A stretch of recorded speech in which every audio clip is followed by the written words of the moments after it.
नमस्कार, हमारे खास कार्यक्रम बोलिए नेताजी में आपका स्वागत है और आपके साथ मैं हूं देवाशीष कुमार। बोलिए नेता भी, जैसा कि आप जानते हैं कि हम आपकी बातचीत जो है आपसे जुड़े जो भी प्रतिनिधित्व है, मंत्री है, एमएलए है, उनसे करवाते हैं। और इस कोरोना के संकट में बोलिए नेताजी खास कार्यक्रम के जरिए हम ये दिखाने की कोशिश करते हैं कि सबसे पहले जो आपके द्वारा चुने गए जो भी प्रतिनिधित्व हैं आपके क्षेत्र से, वो आखिर इस कोरोना के संकट में आपके लिए क्या कुछ कर रहे हैं और खासकर राजनीतिक विषयों पर किस तरह से वो बयानबाजी कर रहे हैं, बातचीत कर रहे हैं, या फिर क्या कुछ हो रहा है उनके साथ, ये हम इस खास कार्यक्रम में जानते हैं।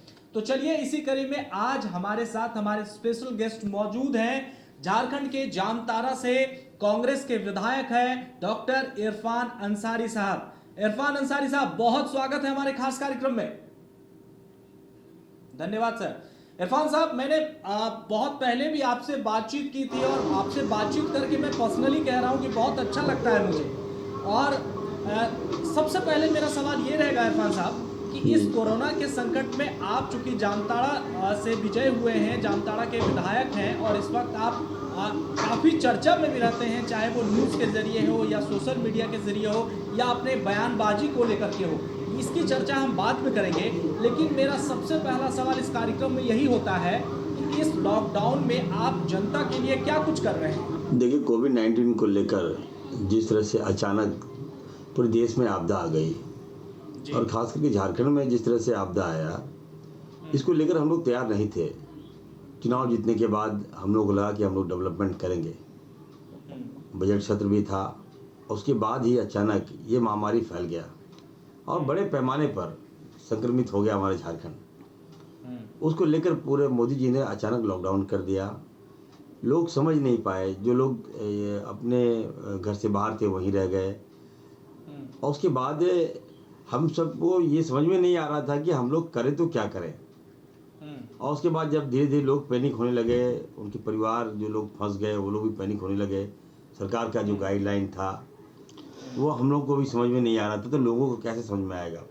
हमारे क्षेत्र से लगभग ये जो मेरा विधानसभा है वहाँ से लगभग 50,000 जो प्रवासी मजदूर हैं, छात्र छात्राएँ हैं, सारे लोग फंस गए।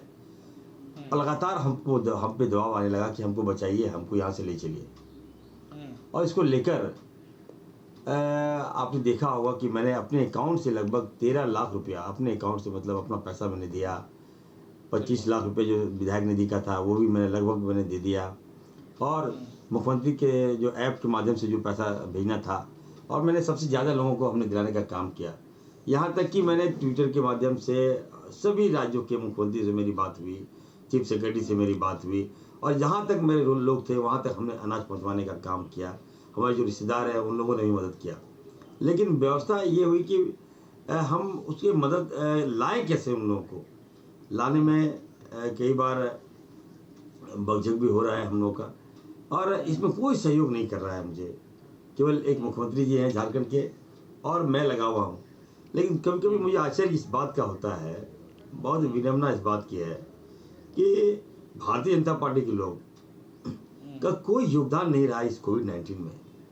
सारे लोग इतना हद तक गिर सकता है, बताइए। इरफान अंसारी पर मैं एज ए डॉक्टर भी हूँ, मैं बाद में विधायक हूँ, पहले मैं डॉक्टर हूँ। अब मैं किसी को गरीब को मैं मदद करने के लिए उसकी आवाज़ जाता हूँ, तो ये लोग हम पे केस करने का धमकी देते हैं कि सोशल डिस्टेंसिंग विधायक ने मेंटेन नहीं किया, सोशल डिस्टेंसिंग का पालन नहीं कर रहे हैं, विधायक जी घूम रहे हैं, विधायक जी मदद कर रहे हैं, विधायक जी वहाँ। अच्छा इरफान साहब, इसी में मुझे याद है कि आपने जो है वो आपका डॉक्टरी प्रैक्टिस आप चुनाव आने से पहले, बहुत पहले ही आपने छोड़ दी थी, और प्रैक्टिस जो आपने बाहर जा करके की है जहां तक मुझे पता है। लेकिन इस कोरोना के संकट में जैसा कि मैंने देखा था कि आप जो है क्लिनिक पर भी बैठे थे और लोगों की फ्री में मदद कर रहे थे, क्या उस पर सवाल उठा रही थी सरकार? मुझे तो बड़ा शर्म आता है। इनके भाजपा के विधायक हैं, एक ओझा है, एक है भानु जी हैं, एक है सीपी सिंह है। इन लोगों का मानसिकता किस तरह का है, आई डोंट नो। हमें लगता है it's totally rough, totally same of him. मैं कहना चाहता हूँ कि ऐसा नहीं हो सकता है। यदि मैं काम कर रहा हूँ, इनके भाजपा के प्रवक्ता मुझ पर उंगली उठाते हैं। मैं डॉक्टर हूँ भाई, और डॉक्टर को किसी की आवश्यकता नहीं होती है, किसी की परमिशन लेने की आवश्यकता नहीं होती है। कोई मेरा मरीज अगर मर रहा है तो मैं ऐसा नहीं कि गाड़ी में घर में बैठ के रहूँगा। मैंने शपथ लिया है, जब आप मेडिकल डिग्री लेते हैं तो आप शपथ लेते हैं कि कोई भी मुसीबत होगा सारा काम छोड़कर आप उसको मदद करेंगे। ऐसी स्थिति में मैं अपना जान जोखिम में डालकर मैं किसी गरीब को मदद करता हूँ, जाता हूँ, इलाज देता हूँ, जांच कराता हूँ, पैसे बांटता हूँ, अनाज देता हूँ, सैनिटाइजर का व्यवस्था हम करा रहे हैं, मास्क का व्यवस्था करा रहे हैं। और ये जरूरी नहीं है हमारे क्षेत्र में। सबसे बड़ी बात मैं आपको कहना चाहता हूँ कि कोरोना तो कम है, लेकिन जो जनरल बीमारियां हैं उससे ज़्यादा लोग मर रहे हैं, लेकिन सरकार के पास इसके आंकड़े नहीं है। मैं तो स्वास्थ्य मंत्री को हमारी सरकार है, हमारे मंत्री हैं, इसमें मैं बोल नहीं पा रहा हूँ कभी कभी, लेकिन कोरोना से हमारे लोग नहीं मर रहे हैं, ज़्यादा मर रहे हैं अन्य बीमारियों से। इसका उपचार नहीं हो पा रहा है। एकमात्र रिम्स है, सारे हॉस्पिटल तो बंद है, अभी चालू हुआ है प्राइवेट हॉस्पिटल। लेकिन कहने का मतलब ये बहुत बड़ा लॉस ये हो गया। इरफान साहब, झारखंड में एक चीज बहुत सामने आई थी और जो लगातार आपकी जो विपक्ष की पार्टियां हैं वो भी सवाल उठा रही थी कि झारखंड में आखिर इतने कम आंकड़े जो आ रहे हैं उसका एक ही मात्र वजह है कि यहाँ पर जांच जो है वो सही से नहीं हो रहा है। ये क्या मानते हैं? देखिए, यहाँ पर आपको मैं बता दूं, झारखंड नाम है इस राज्य का। यहाँ गरीब लोग हैं, यहाँ आदिवासी लोग हैं, इनका जो स्टेमिना होता है ना, इम्यूनिटी जिसको कहते हैं, हम लोग काफ़ी स्ट्रांग है। यहाँ कोरोना का असर नहीं हो सकता है ज़्यादा, लेकिन फिर भी जांच की जहाँ तक आप बात कर रहे हैं, जो जांच चल रहा है और पर्याप्त मात्रा में जांच होनी चाहिए, वो हमारे पास नहीं है। ये बीमारी तो अचानक आया है और इसको लेकर हम लोग उतना प्रिपेयर नहीं थे, लेकिन फिर भी जो हो रहा है सही हो रहा है। और ये भी मैं कहूँगा, कुछ जो जांच एजेंसी जो रिम्स में जो हो रहा है वो थोड़ा सा हमको शंका भी है उस पर। इस पर मैंने कहा है, मैंने मंत्री को भी मैंने कहा कि इस पर थोड़ा जांच कीजिए। और इटकी में जो आपने प्रावधान किया था वहाँ का जो जांच रिपोर्ट आ रहा है बिल्कुल सही रिपोर्ट आ रहा है। तो यानी आप कह रहे हैं कि रिम्स में जो जांच रिपोर्ट आ रहा है वो सही नहीं थोड़ा आ सा रहा है? हमको लगता है कि हम जहाँ तक क्या परेशानी हो रही है थोड़ा वहाँ बता पर जो दीजिए। रिपोर्ट वगैरह है वो सही नहीं आ पा रहा है। मान ली फर्स्ट पहले जांच में आपने उसको पॉजिटिव कर देते हैं, दूसरे की जांच में उसको नेगेटिव कर देते हैं।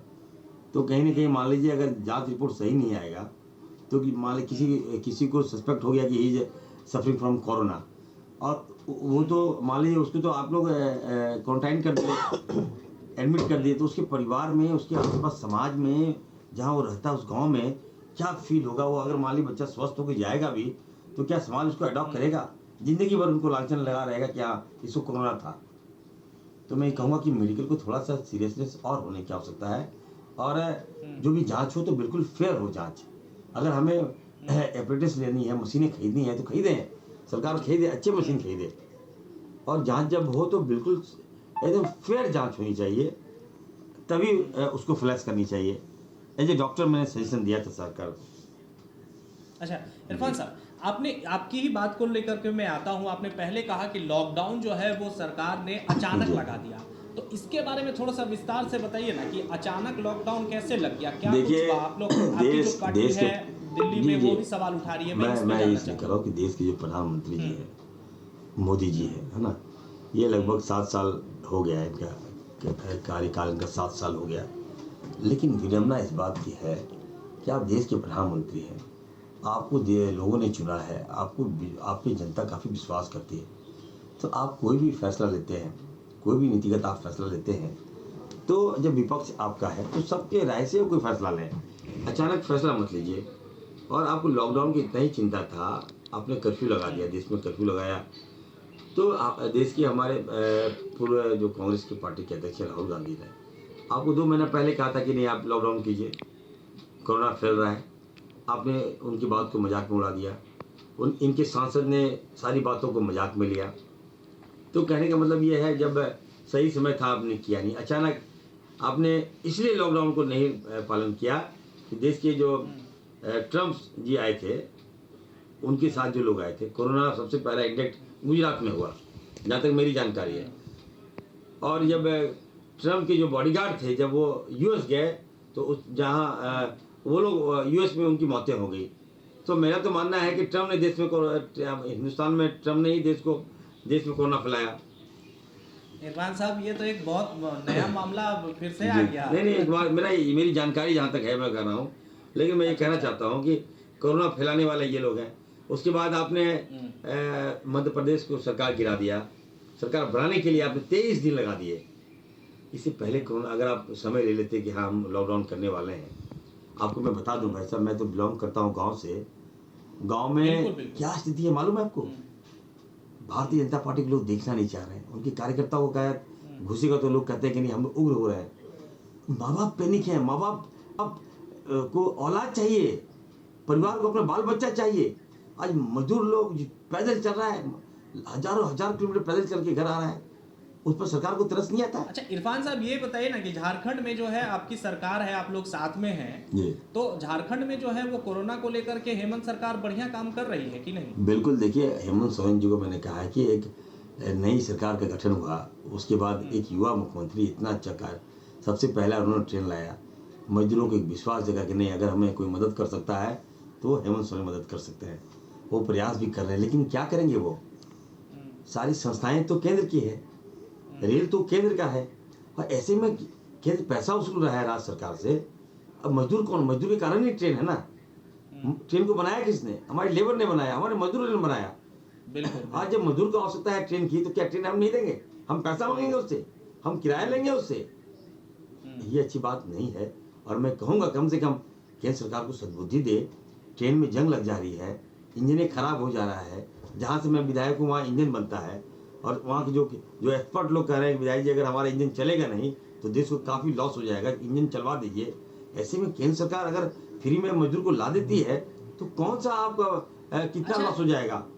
डॉक्टर इरफान अंसारी साहब, अभी जो तस्वीरें प्रवासी मजदूरों की आ रही है, चाहे वो झारखंड की हो या आपके पड़ोसी राज्य जो है बिहार की हो, जी। उसके बारे में आप क्या कहेंगे? जो तस्वीरें बिल्कुल। इस वक्त देखिए मजदूर मर गए, सैकड़ों मजदूर मर गए, ट्रेन में कट कर मर गए, एक्सीडेंट में मार दिया गया, और भूख से मर गए। बोकारो का हमारे झारखंड बोकारो के मजदूर मर गए, बिहार के कई सैकड़ों मजदूर मर गए। तो क्या सरकार को इसमें संज्ञान लेने नहीं चाहिए थी? क्या मोदी जी आगे नहीं आ सकते थे कि नहीं मैं 20 लाख रुपए दे दिया मजदूर परिवार को, जाओ। अब बताइए पैदल चले जा रहे हैं, पैदल छोटे छोटे बच्चे मर जा रहे हैं, बड़ा दर्द होता है।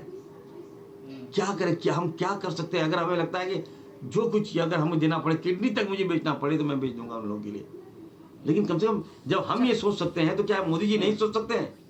देखिए यही इरफान साहब, यही सब बातें जो है ना, मुझे लगता है कि जो भारतीय जनता पार्टी के जो भी अभी नेता हैं, जी। पहले मंत्री थे और विधायक थे, चूंकि नाम लेना सही नहीं रहेगा, बहुत सारे लोगों ने आप पे आरोप लगाया। जी। और मुझे याद है इरफान साहब, चुनावी सभा में मैं भी आपके साथ में था, चुनाव प्रचार में मैंने ही आपसे पूछा था, जो योगी आदित्यनाथ वहाँ पर पहुँचे जी, थे, जी। और उन्होंने कहा था कि कोई इरफान जो है वो मंदिर नहीं बनवा सकता है। जी जी जी। और चुनाव जो है उल्टे आ गए, विपरीत हो गए, भाजपा वहां जीत हो गई और आपकी विजय हो गई। देखिए लेकिन बहुत सारे नेता ऐसे भी हैं जो कहते हैं कि इरफान अंसारी बिना सोचे समझे कुछ भी बोल देते हैं। आप मेरी बात सुन लीजिए, मैं बिल्कुल सोच के बोलता हूँ। मुझे देखिए जो मुझे दर्द होता है, जनता की जो आवाज़ है मैं बोल देता हूँ। आज भारतीय जनता पार्टी के लोग राज्य में जो पूर्व मंत्री हैं या विधायक जो जीत के आए हैं उनके, मोदी जी ने कहा लॉकडाउन घर पे रहो। आप एक जनप्रतिनिधि हैं, ठीक है ना? आप एक विधायक हैं, जनता ने आपको विधायक बनाया वोट देकर। जब आप जनता मुसीबत में रहेगा, आप कहेगा नहीं हम घर में बैठ के आप टीवी देखिएगा, आप बोलिएगा कि नहीं विधायक इरफान अंसारी क्या कर रहा है, किस आदमी की मदद कर रहा है, किसके पास जा रहा है। अरे आप ये क्यों नहीं कर रहे हैं?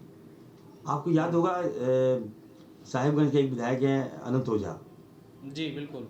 उन्होंने ये कहा कि मेरी माँ बीमार है और सरकार मुझे अनुमति नहीं दे रही है, मैं अपनी माँ के पास नहीं जा पा रहा हूँ 1 महीने से। मैं कहना चाहता हूँ अनंत ओझा जी को, अरे राजनीति कीजिए लेकिन माँ बाप को आगे मत लाइए आप लोग। वो आपकी माँ नहीं, मेरी भी माँ है। कोई ऐसा निर्दयी सरकार नहीं है जो ऐसा माँ को आपको जाने से रोक देता। और मैंने कहा कि मैं इलाज कराऊंगा, फ्री में इलाज कराऊंगा, आपको 1 पैसा नहीं लगेगा। आप साबित कीजिए, मैं हेमंत सोरेन से हेलीकॉप्टर लूंगा और मैं खुद जाऊंगा, आपकी माँ को लेके आऊंगा, जहां आप चाहिए हॉस्पिटल में एडमिट कराइए, मैं सारा खर्चा मैं देकर इलाज कराऊंगा मुफ्त में आपको। लेकिन माँ को आगे लाके, पिताजी को आगे लाकर इस हाल में आप लोग राजनीति करते हो यार। घर में बैठना तो घर में बैठिए। और इन लोगों का हरकत देखिए, आप घर में बैठ के क्या करते हैं, आसन कर रहे हैं। अरे भाई कितना खाली हो तुम लोग यार, क्या आसन करें? जनता माफ कर देगी क्या आपको? जनता भूखे मर रही है और आप पूरा खा के हजम कर रहे हैं। बिल्कुल ये अच्छी बात नहीं है। और मैं कहूँगा जब देश के प्रधानमंत्री की बात को लोग मान रहे हैं ना, आप कभी कहते हैं कि नहीं कोई ऐसा निर्दयी सरकार नहीं है जो ऐसा माँ को आपको जाने से रोक देता। और मैंने कहा कि मैं इलाज कराऊंगा, फ्री में इलाज कराऊंगा, आपको एक पैसा नहीं लगेगा। आप साबित कीजिए, मैं हेमंत सोरेन से हेलीकॉप्टर लूंगा और मैं खुद जाऊंगा, आपकी माँ को लेके आऊंगा, जहां आप चाहिए हॉस्पिटल में एडमिट कराई, मैं सारा खर्चा मैं देके इलाज कराऊंगा मुफ्त में आपको। लेकिन माँ को आगे लाके, पिताजी को आगे लाकर इस हाल में आप लोग राजनीति करते हो यार। घर में बैठना है तो घर में बैठिए। और इन लोगों का हरकत देखिए आप, घर में बैठ के क्या करते हैं, आसन कर रहे हैं। अरे भाई कितना खाली हो तुम लोग यार, क्या आसन करें जनता माफ कर देगी क्या आपको? जनता भूखे मर रही है और आप पूरा खा के हजम कर रहे हैं, ये अच्छी बात नहीं है। और मैं कहूँगा, जब देश के प्रधानमंत्री की बात को लोग मान रहे हैं ना, आप कभी कहते हैं कि नहीं थाली बजाओ, हमने बजाया है थाली।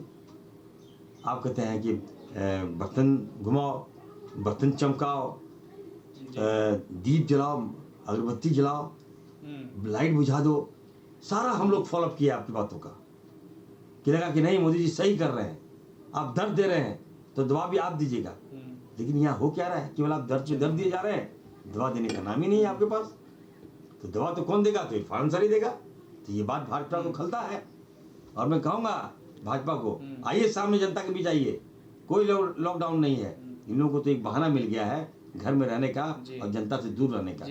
प्रवासी मजदूर झारखंड के 3.5 करोड़ मजदूर हमारे फंसे हुए हैं, बिहार झारखंड मिलाकर। बिल्कुल, उनके माँ बाप से तो मिलिए जाके, आप उनका दर्द तो समझिए, उनके परिवार से तो मिलिए। और किस हाल में वो लोग आ रहा है पैदल, कम से कम आवाज़ तो उठाइए। एक भाजपा के, अभी भाजपा में आए हैं बाबूलाल जी, वो 12 चिट्ठी लिख रहे हैं। मैंने उनसे कहा कि बाबूलाल जी चिट्ठी लिखने से क्या होगा, चिट्ठी तो आप चला गया समय लिखने का, अब तो ईमेल का युग आ गया है, ट्विटर का युग आ गया है। अगर इतना ही आपको मदद करने का शौक़ है, झारखंड का इतना ही चिंता है, तो मोदी जी को ट्वीट कीजिए ना, चिट्ठी लिखिए ना, आर्थिक पैकेज लीजिए ताकि यहाँ के लोगों को राहत मिल जाए। तो ये सब करेंगे नहीं, ये लोग केवल राजनीति करते हैं। लेकिन हम लोग राजनीति करने पर विश्वास नहीं करते हैं। ये कोरोना वायरस है, इस जंग को हम लोग जीतेंगे और ईमानदारी से जीतेंगे, मैं आपको विश्वास दिलाता हूँ। और एक दिन समय आएगा कि जनता ये कहेगी कि नहीं, तुम लोग जब मुसीबत में तुम लोग तमाशा देख रहे थे और इरफान अंसारी छोटा सा विधायक मदद कर रहा था, ये लोग बोलेंगे। जी चलिए इरफान साहब, बहुत बहुत शुक्रिया हमसे बातचीत करने के लिए, हमारे इस खास कार्यक्रम में जुड़ने के लिए। और आपने जो बातें कही बिल्कुल वो कहीं ना कहीं जो लोग विपक्षी सवाल उठा रहे थे उनका जवाब इस कार्यक्रम के जरिए बहुत बढ़िया तरीके से मिल गया। बहुत बहुत शुक्रिया हमारे साथ जुड़ने के लिए। तो साफ तौर पर ये देखिए, बोलिए नेताजी में आज हमारे साथ जामताड़ा विधानसभा क्षेत्र से विधायक इरफान अंसारी साहब थे, जिन पर लगातार जो है झारखंड में विपक्ष की पार्टियां सवाल उठा रही थी। आज बेबाक अंदाज में इन्होंने सारे उन सवालों का जवाब इस कार्यक्रम के जरिए दे दिया है। और कई ऐसे सवाल भी सरकार जो कि इस वक्त विपक्ष में थी, रघुबर सरकार, उस पर इन्होंने आरोप भी लगाए हैं। हमारे खास कार्यक्रम बोलिए नेताजी में फिर किसी और शख्सियत को आपके सामने लेकर के आएंगे और ये जानने की कोशिश करेंगे कि लॉकडाउन में वो इस वक्त क्या कुछ कर रहे हैं। मुझे दीजिए इजाजत, आप बने रहिए द एज न्यूज़ के साथ। नमस्कार।